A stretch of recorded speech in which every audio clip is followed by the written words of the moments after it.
le dire aux enfants, nous allons poursuivre avec, on va se replonger en fait dans Éphésiens 1, 3, 14.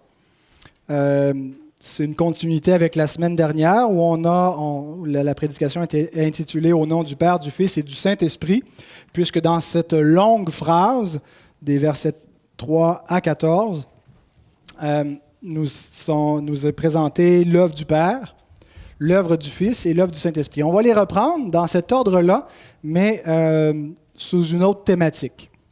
Nous allons voir la rédemption décrétée, la rédemption accomplie et la rédemption appliquée.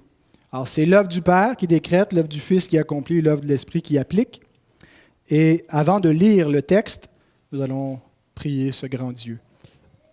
Notre Dieu, notre Père, nous voulons te remercier de ta grâce envers nous. Et ce matin, Seigneur, le message est dédié à expliquer cette grâce. On appelle même, Seigneur, ces doctrines les doctrines de la grâce. Et je te prie, notre Dieu, pour qu'elle puisse vraiment enrichir notre âme, enrichir notre intelligence, nous éblouir ce matin et réjouir nos cœurs et que nous puissions être mieux affermis, Seigneur, dans cette grâce que tu nous as accordée avant la fondation du monde. Et c'est au nom de notre Rédempteur Jésus que nous te le demandons. Amen. Alors, le texte va être affiché en avant, mais vous pouvez quand même ouvrir vos Bibles et les garder à cette page-là, comme ça, si vous avez besoin d'y revenir pendant qu'on se promène dans d'autres passages de la Bible, vous l'aurez toujours devant vous.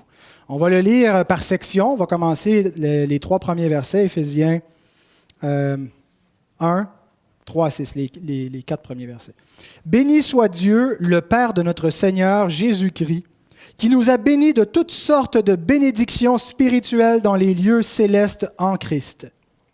En lui, Dieu nous a élus avant la fondation du monde, pour que nous soyons saints et irrépréhensibles devant lui, nous ayant prédestinés dans son amour à être ses enfants d'adoption par Jésus-Christ, selon le bon plaisir de sa volonté, à la louange de la gloire de sa grâce qu'il nous a accordée en son bien-aimé. » J'ai grandi dans un milieu où on m'a enseigné que je devais accepter Jésus dans mon cœur.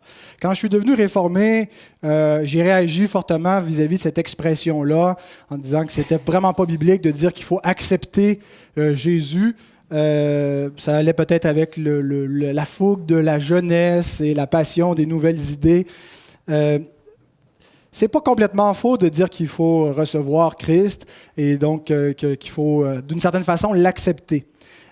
Par contre, quand on présente le salut comme ça, et qu'on limite la conception du salut à accepter le Seigneur par notre libre arbitre, ça nous amène forcément à développer une fausse conception du salut. Et la fausse conception, c'est la suivante, c'est que Dieu attend après l'homme. Dieu espère que l'homme va faire le bon choix. Et Dieu est là un peu moribond de voir comment les hommes ne l'acceptent pas et ne font pas le bon choix. Et ils se morfondent dans l'espoir que certains vont l'accepter, vont l'aimer. Dieu demande à l'homme de l'aimer donc. Et Dieu a aimé tout le monde de manière très, très égale. Il n'y a aucune variation dans la façon qu'il a aimé les individus. C'est tout uniforme. Et donc, il a tout accompli. Il a aimé le monde en donnant son Fils. Et maintenant, il n'en tient qu'à l'homme de répondre ou de refuser l'amour de Dieu. Ce n'est pas exactement le portrait biblique de l'amour de Dieu. J'aimerais vous lire un verset tiré de la première épître de Jean, au chapitre 4 et au verset 19, où nous lisons « Pour nous, nous l'aimons, parce qu'il nous a aimés le premier. » Je m'adresse à ceux qui aiment Dieu, à ceux qui croient au Fils de Dieu, qui croient que Jésus est bel et bien celui que l'Écriture dit qu'il est, le Christ, le Messie de Dieu, et qui se sont attachés à lui, qui espèrent en lui, qui n'espèrent qu'en lui pour sauver leur âme. À vous, vous êtes passés de la colère de Dieu à l'amour de Dieu. Avant de croire en Christ, nous étions sous la colère divine. Et ce n'est pas nous qui avons provoqué ce changement de passer de la colère de Dieu à l'amour de Dieu. C'est Dieu qui a opéré en nous ce changement. Ce n'est pas nous qui, un bon matin, avons dit maintenant, je vais aimer Dieu, je vais accepter son Fils, je vais croire en lui. La cause de notre amour pour Dieu, de notre attachement et de notre foi envers Dieu ne vient pas de nous-mêmes.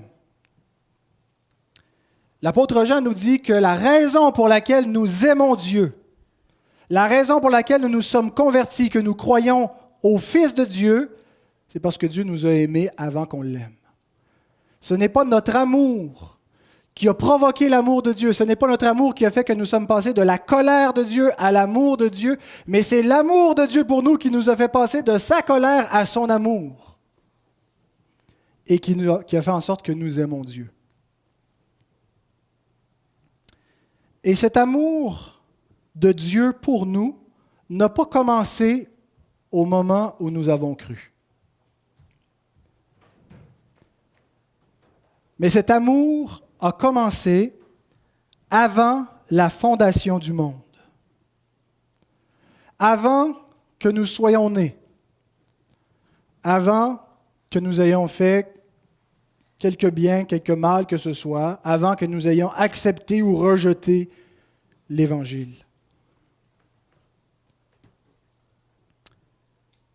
Dieu nous a aimés avant la fondation du monde et nous a choisis avant la fondation du monde pour que nous soyons ses enfants, pour que nous devenions ses enfants. Et alors que nous étions sous sa colère pendant notre vie, avant de connaître Christ, parce que nous étions dans nos péchés, Dieu avait résolu en lui-même, avant la fondation du monde, de faire de nous ses enfants. Et c'est lui-même qui a décidé de nous sauver de sa propre colère. Il avait résolu d'aller nous chercher. C'est donc un portrait assez différent du Dieu qui se morfond en attendant que des hommes viennent à lui. Du Dieu qui dit « Pourquoi personne m'aime? Pourquoi personne ne croit à mon Fils? » Et heureusement qu'il y en a une petite poignée de gentils qui ont accepté mon amour. L'image que l'Écriture nous donne de l'amour de Dieu, c'est un amour qui est conquérant. Il est parti à la conquête de nos cœurs. Et savez-vous quoi? Il les a conquis. Toute notre résistance, tout l'effet du péché qui nous gardait captifs et antagonistes à Dieu, ennemis de lui, il l'a renversé par sa propre puissance. Il n'a pas attendu passivement que nous faisions quelque chose, mais il s'est élancé vers nous et il nous a sauvés, il nous a conquis. En entendant cette affirmation, je m'attends à deux réactions possibles. Certains vont être éblouis en disant « Wow! La grandeur de l'amour de Dieu, je n'avais jamais réalisé. Pour moi, tout a commencé quand dans ma perspective à moi, j'ai cru, quand le Seigneur est entré dans ma vie, mais avant même que je croie, tu veux dire que le Seigneur pensait à moi. Alors que j'étais un enfant, j'étais tout petit, j'ignorais tout cela. Dieu savait déjà, Dieu avait déjà déterminé, avant même que je naisse.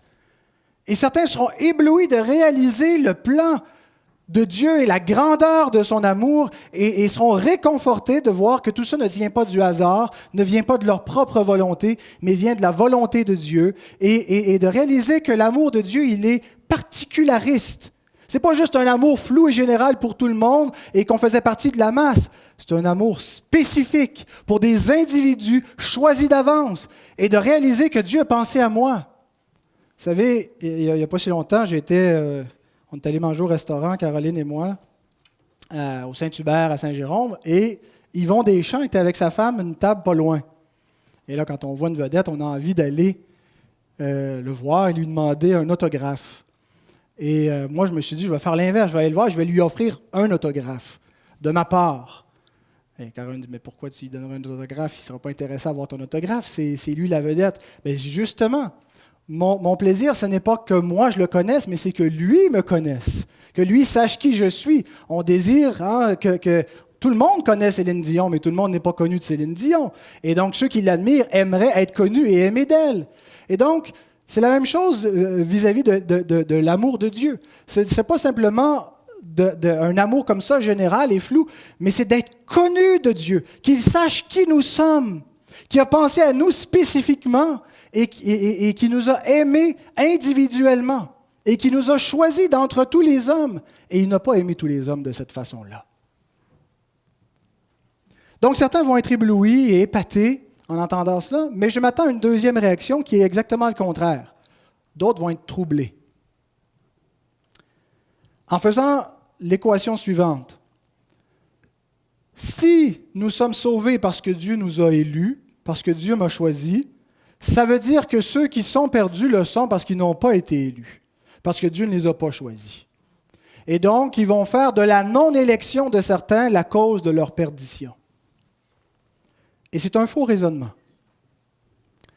La non-élection de quelqu'un ne cause pas la perte du salut. Ce n'est pas la cause active qui explique pourquoi quelqu'un est perdu. Il n'y a personne qui va pouvoir dire « Si je suis en enfer, c'est parce que Dieu ne m'a pas élu. » La cause de la perdition, la cause de la condamnation éternelle qui va reposer sur les hommes, c'est leur propre rébellion. C'est le propre péché de l'homme. La non-élection de quelqu'un, ce n'est pas une cause active, c'est l'absence de quelque chose. Mais Dieu ne doit sa grâce à qui que ce soit. Des fois, on s'étonne, on dit pourquoi est-ce que Dieu n'a pas élu tous les hommes? Ce qui est étonnant, c'est que Dieu ait élu des hommes. Que Dieu ait aimé des pécheurs, que Dieu ait aimé des rebelles qui ont crucifié son Fils par leur propre péché, que Dieu ait choisi de faire grâce, c'est renversant. Et il n'était pas tenu de faire grâce à qui que ce soit, il n'était pas tenu de faire grâce à tous, et il n'a pas fait grâce à tous. Dieu ne repousse personne. Des fois, on imagine le décret de l'élection, il y a des gens qui veulent être sauvés, enfin, ils ne veulent pas être en enfer, et on s'imagine que Dieu les repousse. Non, toi, je ne veux pas te sauver, je ne t'ai pas élu, je ne t'ai pas choisi, retire-toi. Mais l'Écriture nous met bien en garde d'avoir un tel raisonnement. Jésus dit, je ne mettrai pas dehors celui qui vient à moi. Si quelqu'un vient à Christ, c'est effectivement parce que Dieu l'a amené à Christ. Nous avons lu la semaine dernière et nous relirons dans le temps de louange tantôt que nul ne peut venir à Christ si le Père qui a envoyé Christ ne l'attire à lui. Donc Dieu ne repousse pas les hommes et ne les empêche pas de venir à Christ. Ils s'empêchent eux-mêmes. Lorsque Dieu n'a pas élu quelqu'un, qu'est-ce que Dieu fait? Il le laisse simplement à sa propre rébellion. Il le laisse simplement à ses sens réprouvés. C'est ce que nous lisons dans Romains 1 au verset 28. Comme ils ne se sont pas souciés de connaître Dieu. Et c'est l'état général des hommes qui sont livrés à l'idolâtrie. Ils ne se sont pas souciés de connaître Dieu. Ils ont les perfections invisibles de Dieu, mais ils changent la vérité en mensonge. Ils adorent la créature au lieu du Créateur. Ils se font des faux dieux. Ils ne se sont pas souciés de connaître Dieu. Dieu les a livrés à leur sens réprouvé pour commettre des choses indignes. Dieu ne repousse pas les hommes. Il les laisse aller à leur propre rébellion, comme Dieu a fait avec Pharaon. Il l'a laissé aller à son propre endurcissement. Par nature, l'homme ne vient pas à Dieu. Nul ne cherche Dieu. On entend souvent dans les témoignages, j'ai cherché Dieu toute ma vie, un bon moment donné, je l'ai trouvé. C'est faux. Les hommes ne cherchent pas Dieu. Ils cherchent un réconfort, ils cherchent une explication à l'existence, mais ce n'est pas le vrai Dieu qu'ils cherchent. Ils pensent chercher le vrai Dieu, mais le vrai Dieu leur est tellement étranger. En fait, il est une menace pour nous. Et vous savez qu'est-ce qu'on fait instinctivement vis-à-vis d'une menace? On se retire. Faites le test. Essayez de mettre votre main sur un rond, le rond du poil qui est rouge. Vous ne pouvez pas y arriver. Instinctivement, la main se retire parce que c'est une menace. Et c'est ce que Dieu représente pour le pécheur. Le vrai Dieu de la Bible est une menace pour le pécheur. Il le met à mort. Et donc, l'homme, lorsqu'il prétend chercher Dieu, ce qu'il cherche, ce n'est pas le Dieu de la Bible saint tel qu'il est révélé. C'est une idole. C'est un Dieu trituré, c'est un Dieu modifié qui correspond à ce que l'homme est, mais ce n'est pas le vrai Dieu. Il le rejette jusqu'à ce que Dieu cherche l'homme et change son cœur. Nul n'est intelligent, nul ne cherche Dieu. Tous sont égarés, tous sont pervertis. Et nous ne cherchions pas Dieu, nous non plus. Nous cherchions des explications, nous cherchions réconfort, nous cherchions à éviter l'enfer, mais nous ne cherchions pas Dieu. Et si Dieu nous avait laissés à nous-mêmes, nous serions restés avec de faux dieux, avec de faux concepts pour expliquer l'existence, avec de fausses religions, avec un salut par les œuvres, avec le mensonge. Mais Dieu nous a choisis. Pourquoi nous? Pourquoi moi? Pourquoi toi? Pourquoi Dieu t'a choisi? Si tu crois en Christ, si tu aimes son Fils, si tu gardes la parole de Dieu, tu te poses la question, pourquoi moi? Plutôt qu'un autre. Pourquoi pas tous les hommes? Et nous avons une réponse à cela, qu'elle nous satisfasse ou non, au verset 5, qui nous dit, nous avons été prédestinés dans son amour à être ses enfants d'adoption par Jésus-Christ selon le bon plaisir de sa volonté. La cause de notre élection se trouve non pas en nous-mêmes, mais en Dieu, selon le bon plaisir de sa volonté. Ça lui a paru agréable. Ça a été son propre plaisir, son propre décret souverain d'élire des vases de miséricorde formés pour recevoir la miséricorde.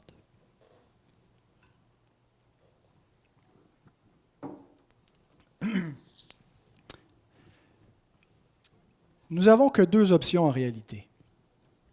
Soit que notre existence et notre salut vient du décret de Dieu selon le bon plaisir de sa volonté, ou soit que ça vient du hasard, de la pure chance. Et il n'y a pas vraiment, il n'y a pas de voie moyenne entre les deux. Même si on pourrait dire que c'est une espèce de mariage des deux, Dieu a décrété, oui, que les hommes allaient exister, mais il les laisse totalement libres de choisir. En fait, Dieu laisse l'homme libre, mais l'homme ne peut pas choisir Dieu par sa nature pécheresse. Il s'oppose et il choisit le contraire. Ça se résume à deux options. Soit que c'est le décret divin, ou soit que c'est le hasard. Réfléchissez avec moi. Votre existence tient-elle de la volonté divine ou du hasard? Êtes-vous là? On ne parle même pas encore de notre salut, mais simplement du fait que nous existons. Sommes-nous là parce que Dieu l'a décrété ou par hasard? Réfléchissez à ce qui était nécessaire pour que vous veniez à l'existence. En commençant par le fait que vous deviez avoir les deux parents que vous avez. Il ne pouvait pas y avoir aucun autre match possible. Je faisais des blagues des fois en disant non, je ne la ferai pas. Je la ferai en privé, off record. Donc, il fallait que vos deux parents se rencontrent et il fallait aussi que vos 4 grands-parents se rencontrent. Vous en enlevez un et vous n'êtes plus là non plus. Et il fallait que vos 8 arrière-grands-parents se rencontrent et vos 16 arrière-arrière-grands-parents se rencontrent et vos 32 triple arrière-grands-parents se rendent compte et c'est exponentiel jusqu'à ce qu'à un moment donné, on réduise le nombre d'humains. Puis là, ça se peut qu'il y en ait un parent qui a été parent de 2, 3 qui se sont mariés dans la même famille, mais on grossit toujours comme ça. Vous devez savoir aussi que le jour où vous avez été conçu, parce que potentiellement, on commence à exister à la conception. C'est pour ça que l'avortement est un crime, est un meurtre. Au moment de la conception, on commence à se développer. Le jour où nous avons été conçus, nous avions une chance sur 100 millions d'être l'individu qui allait émerger de cette conception entre le spermatozoïde et l'ovule. Alors, si vous rajoutez une chance sur 100 millions à chacun de vos ancêtres, ça réduit énormément les possibilités que vous aviez de venir à l'existence. Maintenant, ça, c'est simplement si vous ajoutez les facteurs biologiques. Mais maintenant, ajoutez les facteurs environnementales, c'est-à-dire circonstancielles plutôt, qui ont permis que vos 2 parents se rencontrent, qui ont permis que vos 4 grands-parents se rencontrent? Qu'est-ce qui a fait qu'ils se sont connus et qu'ils se sont retrouvés ensemble pour que vous puissiez arriver à l'existence? Je vous ai déjà raconté plus d'une fois que ma propre existence tient à un débris de démolition oublié au coin des rues Saint-André et Saint-Grégoire le 4 août 1969. Parce que mon père a eu un accident avec ce débris de démolition qui l'a amené à l'hôpital dans le coma, qui a perdu l'usage d'un de ses bras et qu'éventuellement il a rencontré ma mère qui était physiothérapeute. Et que si ce débris de démolition n'était pas là, vous auriez une autre matinée en ce moment. Parce que probablement qu'il n'y aurait pas eu cet accident et il n'aurait jamais rencontré ma mère. Et pourquoi ce débris de démolition était là? Bien parce que, comment il s'appelait? Pierre-Honoré Jaubert a émigré en France, pas en France, en Nouvelle-France, au Québec, en 1755. C'était l'ancêtre de Janvier Jacques Joubert, qui était le président de la compagnie de lait J.J. Joubert. Et le débit de démolition, c'était un bâtiment désaffecté de la compagnie J.J. Joubert qui venait d'être démoli. Et quand on rajoute, c'est des détails, c'est complètement insignifiant. Mais ça n'a pas échappé au contrôle divin, à la souveraine main de Dieu qui contrôle l'ensemble des événements. Pensez à tout ce qui se produit en une journée et comment ça détermine constamment l'existence. Des fois, une seule seconde change toute l'existence. Les événements qui ont cours et qui se suivent. Et ce n'est pas seulement les événements isolés dans notre vie, les grands pans de l'histoire. Je réfléchissais à Staline avec l'URSS. Vous savez qu'il y a un lien direct entre Staline et l'URSS et notre Église aujourd'hui.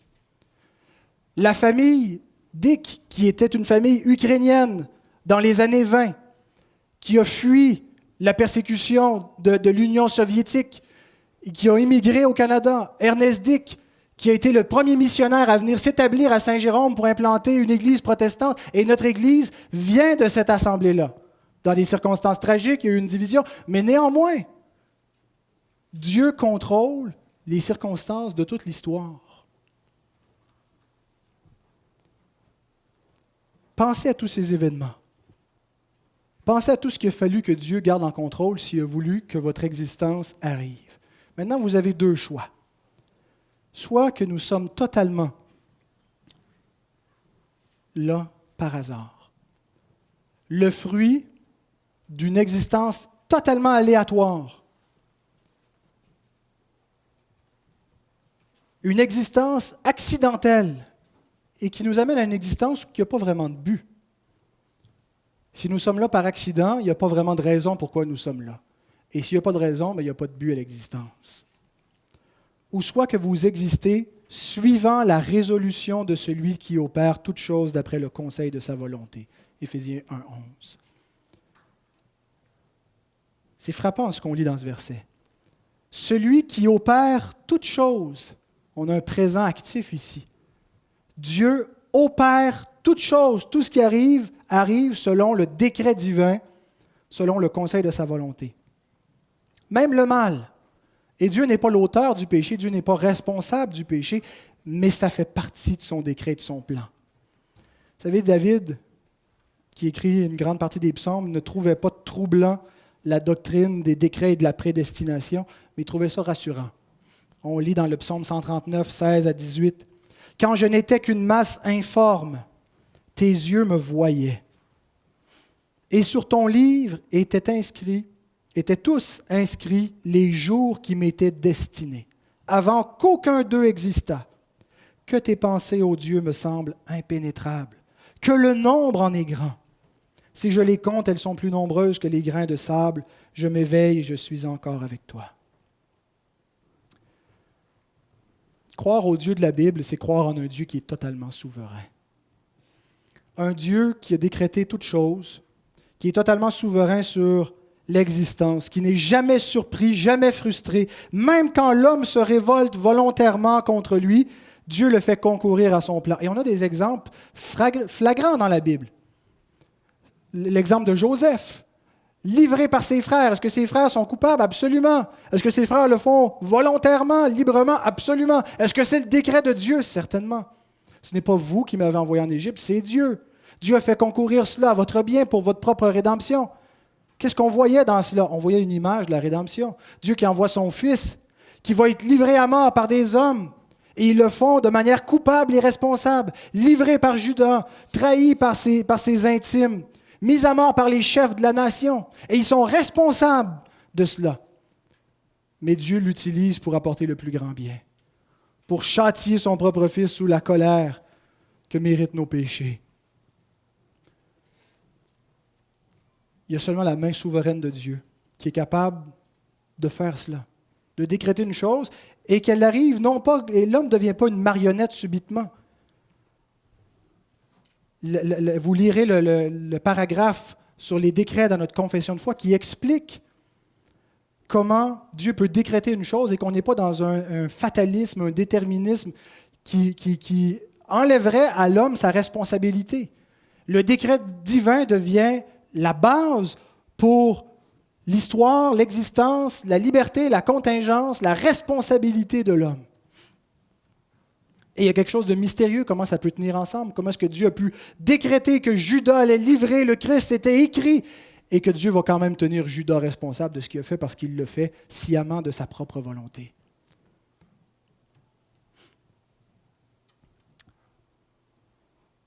Les décrets divins, donc, s'appliquent non seulement à l'histoire en général, mais à la rédemption en particulier. C'est-à-dire que Dieu ne contrôle pas simplement le cours de l'histoire, mais en fait, il le contrôle dans un but particulier, pour la rédemption de ses élus. Quand on lit que tout concourt au bien de ceux qui aiment Dieu, c'est exactement ce que ça veut dire. Toute l'histoire, tout ce que Dieu contrôle, il le fait pour le bien de ceux qui aiment Dieu et ils aiment Dieu parce que Dieu les a aimés le premier. Autrement dit, c'est pour nous. C'est pour nous, ces enfants d'adoption, que Dieu fait arriver tout cela. On ne voit pas comment est-ce que le 11 septembre, comment est-ce que la Deuxième Guerre mondiale, comment est-ce que ces événements-là concourent au plan de Dieu dans l'immédiat. Mais dans une perspective d'éternité, nous comprendrons que toute l'histoire concourait à notre bien pour notre propre rédemption, pour l'application de ce décret éternel de se racheter un peuple à la louange de la gloire de sa grâce. Certains, en lisant ces affirmations dans la Bible, vous avez été prédestinés, vous avez été élus avant la fondation du monde, vont trouver une façon de rendre ça plus acceptable pour l'homme, plus équitable, plus juste aux yeux de l'homme qui ne voit pas clair. Et ce qu'ils ont élaboré pour expliquer ça de manière plus acceptable, c'est d'expliquer l'élection de manière conditionnelle. Dieu nous a élus, mais conditionnellement. C'est-à-dire, ceux que Dieu a choisis, il les a choisis parce qu'ils allaient le choisir. Donc, l'élection, c'est que Dieu a regardé dans le futur, et il a vu, Réal, il va m'accepter. Ben, je l'accepte moi avec. Un tel va accepter Jésus, donc. Et c'est ça l'élection, c'est que Dieu sait d'avance qui va croire, et donc ceux qui vont croire, ce sont eux les élus. Et donc la cause devient dans l'homme. C'est parce que nous avons aimé Dieu le premier que Dieu nous a aimés. C'est parce que nous avons cru en Dieu que Dieu nous a choisis. Ça renverse totalement la doctrine de l'élection. La vraie élection est une élection inconditionnelle. Nous n'avons pas été élus parce que Dieu a vu que nous allions être croyants. En fait, nous sommes croyants parce que nous avons été élus. C'est l'élection qui est la cause de notre foi et non notre foi qui a été la cause de l'élection. C'est une élection qui est inconditionnelle. Dieu n'a rien vu en nous qui était préférable à d'autres. Il y a des gens qui étaient peut-être mieux que nous qui vont périr. Il y en a des pires qui vont périr. Mais nul ne méritait son salut. Et c'est ce qu'on lit dans notre confession de foi au chapitre 3, paragraphe 5. « Ceux des êtres humains que Dieu a prédestinés à la vie, Il les a choisis en Christ pour la gloire éternelle avant la fondation du monde, selon son dessein éternel et immuable et le conseil secret et le bon plaisir de sa volonté. Il les a choisis par sa seule pure grâce et son amour, sans qu'il n'y ait rien dans la créature comme condition ou cause qui le conduirait à ainsi faire. Amen. Il n'y a aucune cause pour l'élection, c'est une élection inconditionnelle. Maintenant, le décret de la rédemption, on a dit que la rédemption a été d'abord décrétée. Ça ne pouvait pas se limiter à un décret. Le décret devait se traduire par des actions dans l'histoire, dans le cours de l'histoire. Et c'est le deuxième point. Non seulement la rédemption a été décrétée, mais elle a été accomplie. Paul nous rappelle dans Galates 4, versets 4 à 5, « Lorsque les temps ont été accomplis, Dieu a envoyé son Fils, né d'une femme, né sous la loi, afin qu'il rachetât ceux qui étaient sous la loi, afin que nous reçussions l'adoption. » Dieu a décrété notre rédemption et lorsque les temps ont été accomplis, il a envoyé son Fils accomplir notre rédemption. Et le christianisme est absolument unique en ce sens. Dieu est devenu un homme afin de mourir pour sauver l'homme. Il y a un renversement complet de la logique religieuse qu'on retrouve dans le paganisme de toute la terre. C'est toujours l'homme qui doit accomplir quelque chose pour Dieu. C'est toujours l'homme qui doit se rendre au ciel, se rendre à Dieu, au Créateur. Mais c'est l'inverse qui est la réalité. C'est le Créateur qui est descendu, qui est devenu un homme et qui est mort pour sauver l'homme, qui s'est sacrifié pour sauver l'homme. Et ce n'est pas théorique. Ce n'est même pas théologique. Ce n'est pas juste des concepts, ce n'est pas juste des mots, ce n'est pas juste des idées. C'est historique. Et nous devons défendre notre évangile sur la base de l'histoire, sur la base de ce qui a été accompli dans la personne historique de Jésus-Christ. Et pas seulement dans des idées, des concepts de l'amour de Dieu, des choses floues, mais prêcher cet évangile comme un événement historique.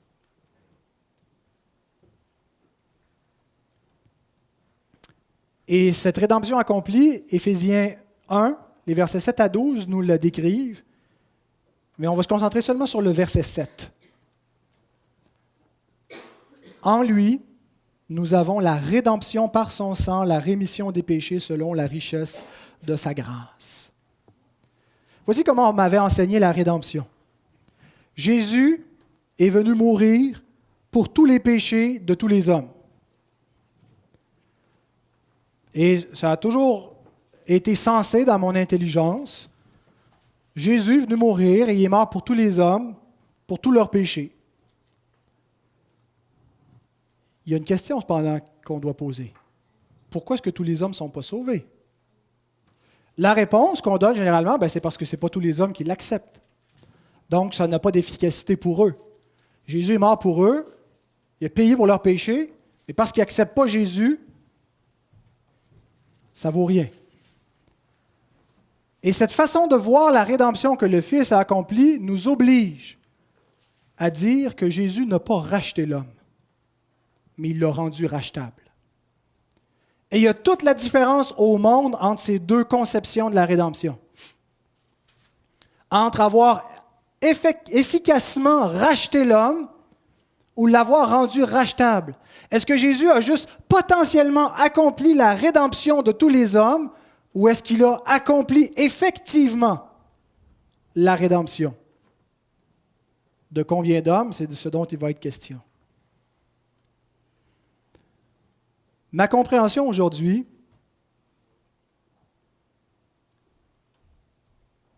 c'est que la rédemption de Christ est efficace. Il n'a pas potentiellement racheté des hommes, mais efficacement racheté des hommes.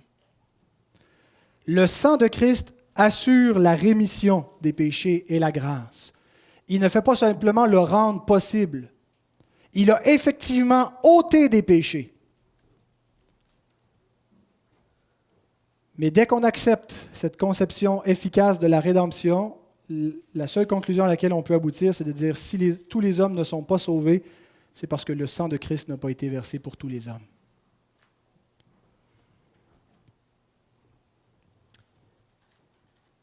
Et c'est ce que je crois aujourd'hui, que le Fils de Dieu est venu dans le monde pour verser son sang pour des pécheurs.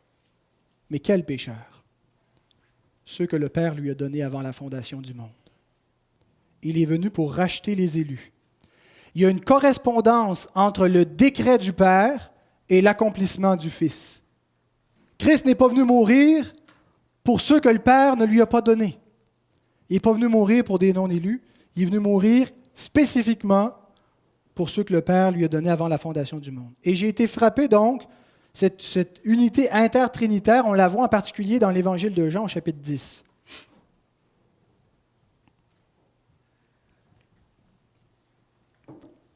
Au verset 11, Jésus dit « Je suis le bon berger ».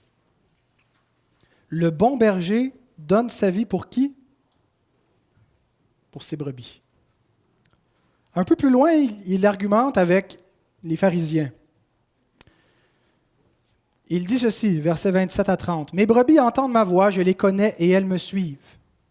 Je leur donne la vie éternelle, elles ne périront jamais et personne ne les ravira de ma main. Mon Père qui me les a donnés est plus grand que tous et personne ne peut les ravir de la main de mon Père. Moi et le Père, nous sommes un. » Il y a une unité entre le Père et le Fils. Le Père a donné les brebis au Fils. Le Fils vient pour racheter ses brebis. Ses brebis entendent sa voix, ils le connaissent et le suivent. Et en disant ça, qu'est-ce qu'on voit immédiatement après? Les Juifs veulent le lapider. Le fait qu'ils disent « Moi et le Père sommes un », il m'a donné mes brebis. Ils prennent des roches et ils sont prêts à le mettre à mort. Mais juste avant, Jésus a dit quelque chose qui nous permet de tout comprendre. Au verset 26. « Mais vous ne croyez pas parce que vous n'êtes pas de mes brebis. » Comprenez-vous? Jésus ne dit pas « Vous n'êtes pas de mes brebis parce que vous ne croyez pas. » C'est comme ça que les chrétiens évangéliques expliquent le fait qu'il y en a qui ne croient pas, qu'il y en a qui ne sont pas sauvés, qu'il y en a qui ne sont pas les brebis du Seigneur. C'est parce qu'ils ne croient pas. Vous n'êtes pas les brebis parce que vous ne croyez pas, ce qui est vrai, mais il y a une cause encore plus fondamentale que ça. Jésus dit exactement l'inverse. La raison pour laquelle vous ne croyez pas, c'est parce que vous n'êtes pas mes brebis. Parce que mes brebis, que mon Père m'a données avant la fondation du monde, elles croient. Lorsqu'elles entendent ma voix, elles me suivent. Et personne ne peut les arracher, les ravir de ma main et de la main de mon Père. Frères et sœurs, si nous croyons, c'est parce que nous étions ses brebis. Les hommes qui ne sont pas ses brebis veulent le lapider. Et c'est vrai de tous les hommes. Il y en a qui vont dire « J'ai rien contre Jésus. » Je vais discuter avec des athées qui vont dire « C'est pas vrai. J'ai pas d'hostilité envers Jésus. J'ai pas d'hostilité envers Dieu. » Écoutez, vous pouvez croire ce qu'ils disent ou croire ce que Jésus lui-même dit, que la lumière est venue dans le monde et que les hommes n'ont pas aimé la lumière parce qu'ils sont dans les ténèbres et ils ont haï la lumière et ils ont voulu le faire mourir. Tant aussi longtemps qu'on prêche un Jésus qui n'est pas authentique, les hommes ne l'haïront pas trop. Mais l'instant où on prêche le vrai Jésus de la Bible, ça devient menaçant pour le pécheur.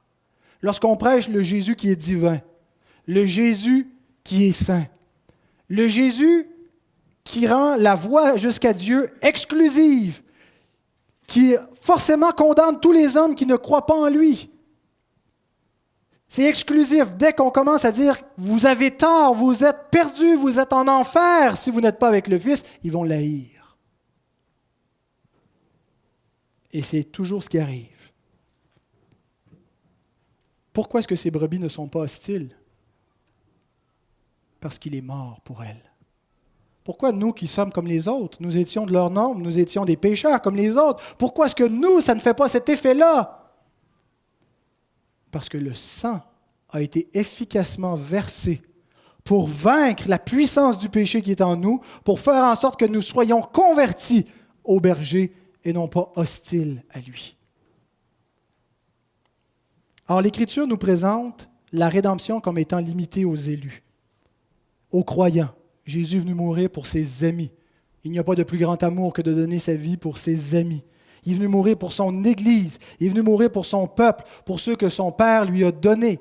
Quand il prend le repas, qu'il institue la Sainte Seine, il dit « Voici le sang qui a été versé pour beaucoup. » Il a racheté un peuple.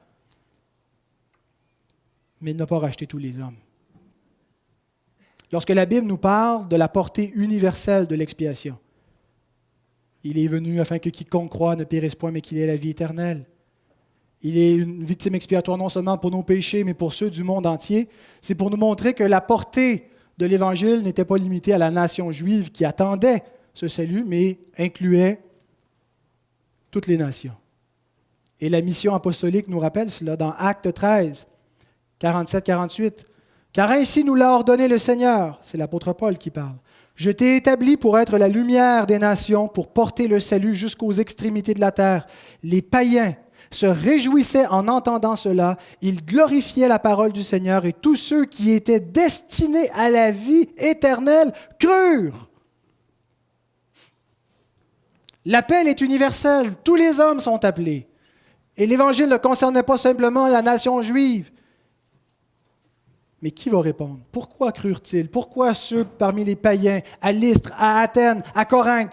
Pourquoi est-ce qu'il y a des gens qui ont cru? Tous ceux qui étaient destinés à la vie éternelle crurent. Pourquoi avons-nous cru? Parce que nous avons été destinés à la vie éternelle. Parce que le Fils de Dieu est efficacement mort pour nous.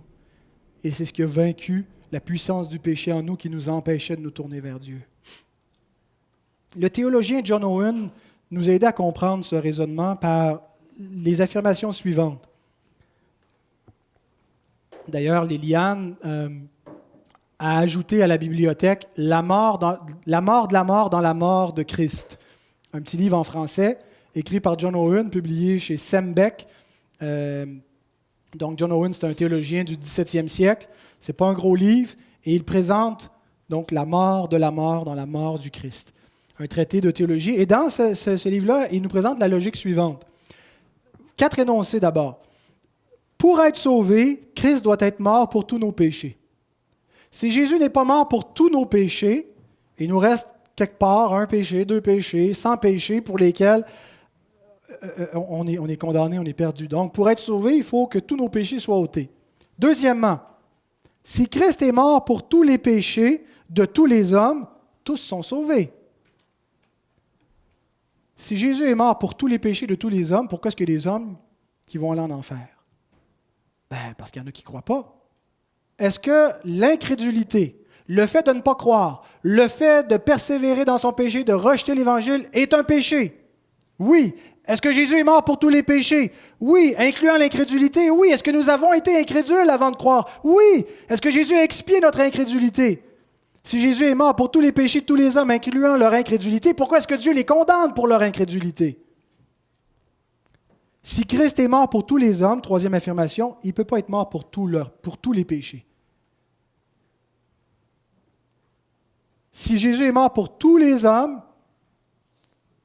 il a enlevé tous les péchés, sauf le péché d'incrédulité. Et donc, tu n'es plus sauvé parce que Jésus est mort pour toi, parce qu'il est mort pour tout le monde, puis il y en a qui ne sont pas sauvés. Tu es sauvé parce que tu n'as pas été incrédule, puis il y en a qui ont été incrédules. Donc, la cause de ton salut n'est plus dans la mort efficace du Fils, parce qu'il est mort pour tout le monde, ça n'a pas été efficace, mais il est en toi, dans ta foi, dans ton action, dans le fait que tu l'as reçu, dans ta volonté, et non plus dans la mort efficace du Fils de Dieu. C'est les deux seuls choix qu'on a. Soit, si on veut que Jésus soit mort pour tous les hommes, il ne peut plus être mort pour tous les péchés. L'autre option est la dernière. Christ est mort pour tous les péchés, incluant l'incrédulité, parce que parmi ceux qui sont sauvés, il y en a qui ont été incrédules, et ce péché a eu besoin d'être expié. Mais ce n'était pas pour tous les hommes, c'était pour beaucoup d'hommes. Le sang de Christ est efficace et nous a efficacement rachetés. Dieu a envoyé son Fils mourir pour des impies, mais c'était des impies qu'il avait choisis avant la fondation du monde pour qu'ils deviennent ses enfants. Et parce qu'ils étaient ses enfants, il a envoyé en eux son esprit. Et c'est comme ça que continue Galates 4, qu'on a lu tantôt. Regardez le verset qui suit. Lorsque les temps ont été accomplis, Dieu a envoyé son Fils né d'une femme, né sous la loi, afin qu'il rachetât ceux qui étaient sous la loi, afin que nous ressuscions l'adoption. Et parce que vous êtes fils, Dieu a envoyé dans nos cœurs l'Esprit de son Fils, lequel crie « Abba, Père ». Pourquoi est-ce que Dieu a envoyé dans nos cœurs l'Esprit de son Fils? Parce que nous étions ses enfants. Il ne dit pas l'inverse. Il ne dit pas parce que vous avez cru, Dieu a envoyé son Esprit et donc vous êtes devenus ses enfants. Mais parce que Dieu vous a élus avant la fondation du monde pour être ses enfants, il a envoyé son Esprit en vous. Et c'est le dernier point, la rédemption appliquée, qui va être un peu plus court. La rédemption a été décrétée par le Père, accomplie par le Fils et appliquée par l'Esprit. La rédemption que Jésus a accomplie fait en sorte que nous lui appartenons. Il a payé pour nous. Quand on dit que c'est efficace, il ne nous a pas potentiellement rachetés. Quand il a dit tout est accompli, il est ressuscité, maintenant Jésus pouvait dire « Où est mon butin? J'ai accompli quelque chose, j'ai racheté des hommes, j'ai racheté un peuple, je veux ce peuple. » Et c'est exactement ce que Jésus a dit, c'est exactement ce que Jésus a fait. Lorsqu'il est monté au ciel, il dit « Je vais attirer maintenant tous les hommes à moi. » Ça voulait dire qu'il va attirer les siens dans son alliance. Et comment est-ce qu'il le fait? En envoyant le Saint-Esprit appliquer les bénéfices acquis à la croix par le Christ dans la vie de ceux que Dieu a élus avant la fondation du monde. Ils reçoivent l'héritage par le Saint-Esprit. Et donc, au moment où ça arrive dans notre histoire à nous, la grande histoire de la rédemption se concrétise pour nous dans notre histoire individuelle lorsque le Saint-Esprit vient nous appliquer la croix du Christ.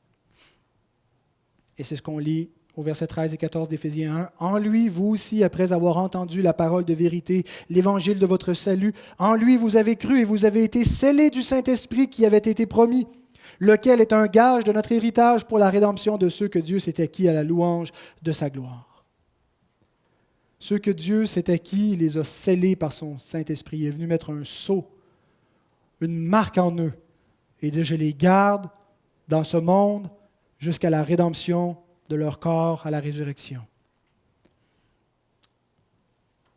Jusqu'à ce que je comprenne la grâce efficace de Dieu qui vient, qui est irrésistible par l'œuvre du Saint-Esprit, je croyais que c'était moi qui avais accepté Christ. Je croyais que c'était moi qui avais décidé de me convertir à Dieu. Il pourrait en être ainsi. La conversion pourrait venir de l'homme si l'homme n'était pas mort dans son péché. Quelle est la condition spirituelle d'un inconverti?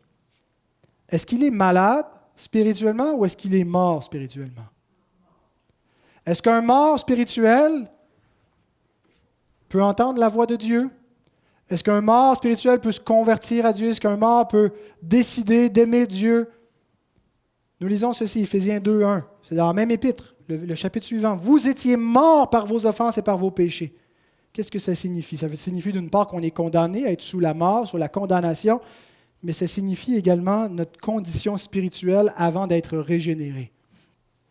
On est mort spirituellement, on ne reçoit pas les choses de l'Esprit, l'Évangile nous apparaît comme une folie,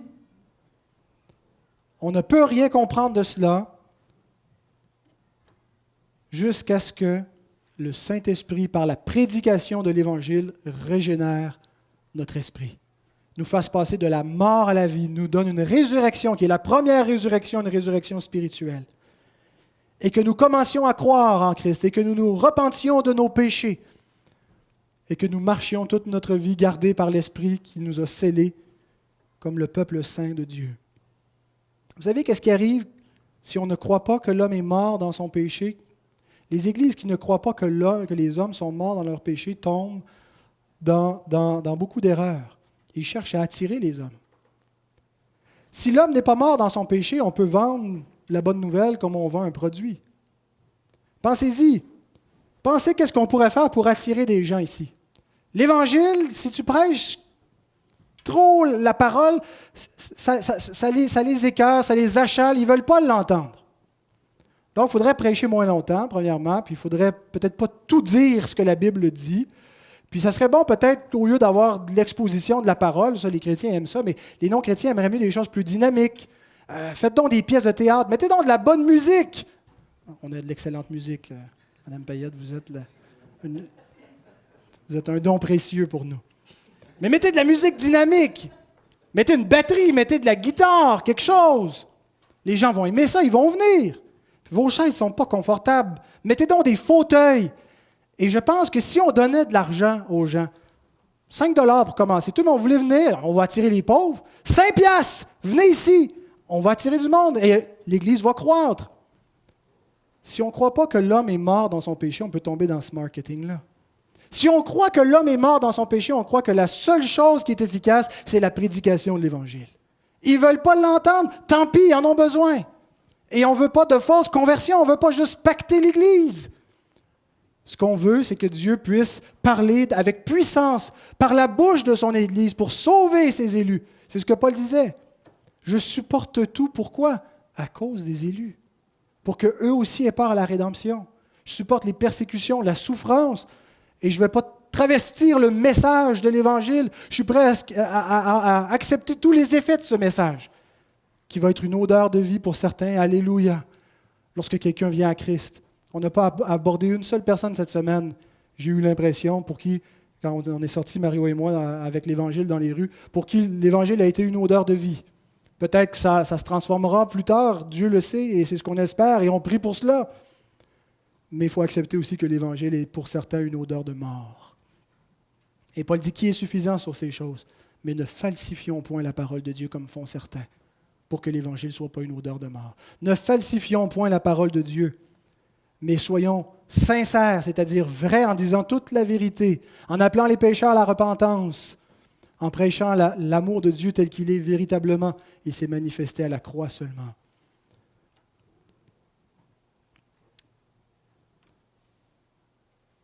Et on a plein d'exemples bibliques de cela. Je pense que l'exemple de Lazare nous est donné pour qu'on comprenne cela. Lazare est mort, il est dans le tombeau, il n'y a rien à faire. C'est impossible pour l'homme jusqu'à ce que le Fils de Dieu l'appelle. Il est la résurrection et la vie. Et la résurrection commence maintenant sur terre. C'est la garantie de notre résurrection corporelle. Nous sommes déjà ressuscités. Nous avons la garantie de notre résurrection finale dans ce que nous sommes ressuscités parce que le Fils nous a appelés. Comment est-ce que Jésus appelle ceux qui sont morts? Par la prédication de l'Évangile. Souvenez-vous de Paul. Il est à Athènes. Il parle avec les gens, les philosophes, les épicuriens. Ah, c'est intéressant, qu'est-ce que tu racontes? On a envie de t'entendre, viens placer. Et il le place comme ça au milieu, à l'aréopage.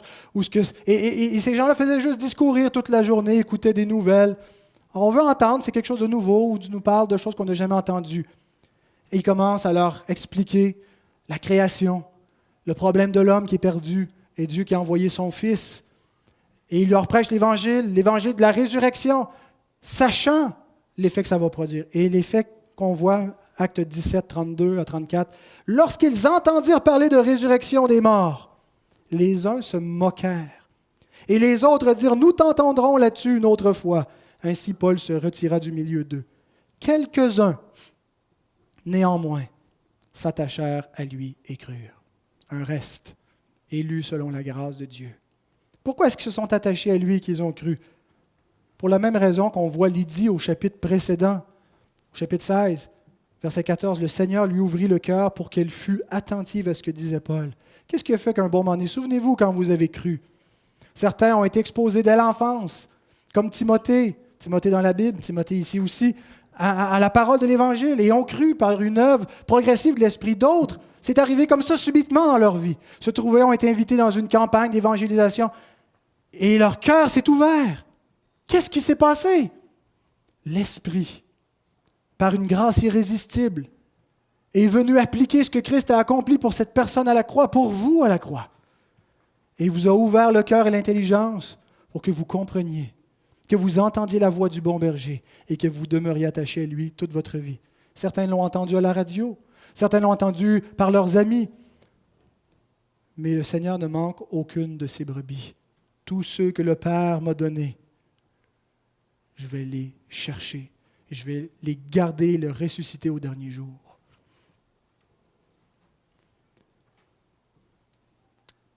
Roger Nicole disait, la repentance et la foi, ce ne sont pas des fleurs qui poussent sur le fumier de la dépravation humaine. Ce n'est pas nous, sur le fumier de notre propre cœur, morts dans son péché, qui avons produit la repentance de nos mauvaises œuvres et la foi. C'est une œuvre de grâce opérée par le Saint-Esprit en nous, qui a été acquise au calvaire par le Christ, qui a été décrétée par le Père avant la fondation du monde. Nous ne devons donc pas concevoir la rédemption comme Dieu accomplit sa part, tout est potentiellement fonctionnable, tout marche, il reste à l'homme de répondre. La rédemption, c'est le plan éternel de Dieu qu'il a décrété, qu'il a lui-même accompli dans l'histoire dans la personne du Fils et qu'il est venu appliquer à nos vies dans la personne de l'Esprit. L'homme participe, on n'est pas comme une espèce de marionnette, on l'a vécu véritablement, on a exercé notre volonté dans tout cela, mais nous l'avons vécu comme étant les réceptacles, les récipiendaires, les vases qui ont reçu la miséricorde de Dieu. Et non pas comme d'égal à égal, Dieu fait sa part et je fais la mienne en répondant. Dieu ne nous demande pas la permission de nous sauver, comme il ne nous a pas demandé la permission de nous créer. Dieu agit souverainement, il n'y a personne qui a demandé à naître, et pourtant tous, une fois nés, sont tenus d'obéir à leur Créateur. Lorsqu'on conçoit que c'est nous qui avons accepté le Seigneur, on lui a comme fait une faveur, et c'est à nous maintenant aussi de déterminer dans quelle mesure on veut marcher dans ses voies, dans quelle mesure on veut obéir à ses commandements. Dieu ne nous a pas demandé de nous créer, il ne nous a pas demandé de nous racheter, il nous a souverainement rachetés, il a fait de nous ses enfants, et il nous dit qu'on lui appartient en entier, et qu'on doit garder sa parole au complet, et pas dans la mesure que ça nous plaît. C'est lui qui nous a fait une faveur, c'est lui qui nous a accordé une grâce, et maintenant, nos cœurs doivent lui être entiers, et notre obéissance doit lui être entière. J'ai demandé à la chorale de remplacer le cantique qui était prévu par celui que nous allons chanter, qui est le numéro 35. J'invite la chorale à s'avancer. Réal, vous allez venir me remplacer aussi, mais je veux simplement l'introduire en disant les mots suivants. Tu m'as aimé, Seigneur. L'auteur de ce cantique a compris les doctrines qui viennent de nous être exposées ce matin.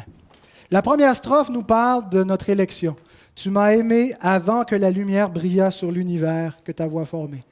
Dieu a créé, ça rappelle l'acte de la création, mais avant la création, Dieu nous a élus. Deuxième strophe, mon Dieu, tu m'as aimé quand sur la croix infâme, ton Fils m'a racheté. La rédemption accomplie par le Fils. Troisième strophe, tu m'as aimé quand par l'Esprit de vie, le feu de ton amour a allumé l'Esprit Saint qui est venu appliquer la rédemption. Et la dernière strophe, tu m'aimeras toujours. Un salut qui est garanti, qui ne peut pas se perdre, qui est éternel parce que nous sommes gardés par ce Dieu trinitaire. Alors, levons-nous, chantons de tout notre cœur en reconnaissance à Dieu pour le salut qu'il a accompli. Amen.